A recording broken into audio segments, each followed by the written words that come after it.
चाय का कप हाथ में लिए दरवाजे से अंदर आती हुई बोली। ऐनक किताब पर रखते हुए मैंने पलट कर कहा, हाँ हाँ क्यों नहीं, बोलो क्या बात है। वो आहिस्ता आहिस्ता चलती हुई करीब वाली कुर्सी पर आकर बैठी।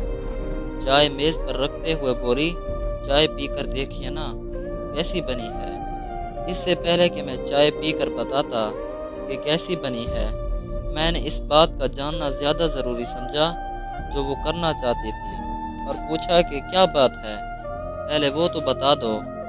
अरे चाय चख कर बताइए कैसी बनी है, बात भी बता दूंगी, कौन सा मैं कहीं भागी जा रही हूँ। मैं उसकी बात पर मुस्कुराने की कोशिश करता हुआ चाय के कप की तरफ हाथ बढ़ाया और चाय का कप उठाकर घूंट भरा, लेकिन चाय में कड़वाहट इस कदर थी कि मुझे वापस थूकना पड़ा।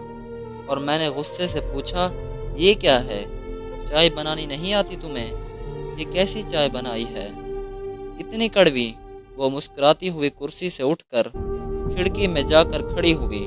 उसका मुस्कुराना मेरे गुस्से में इजाफा कर रहा था। एक तो चाय ऐसी बनाई, ऊपर से हंस रही हो, चाहती क्या हो। वो मुस्कुराई और बोली, और कुछ नहीं, बस इतना बताना था कि आपका लहजा इस चाय से ज़्यादा कड़वा है।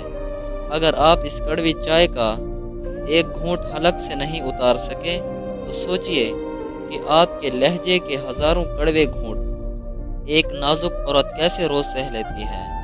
कमरे की सुनसान खामोशी में घड़ी की टिक टिक के अलावा कुछ भी नहीं था, और वो चाय का कप लेकर दरवाजे से निकल गई, एक जिंदा लाश की मानिंद। न जाने रात के किस पहर तक मैं सिर्फ ये सोच रहा था, इतना कड़वा, इतनी कड़वाहट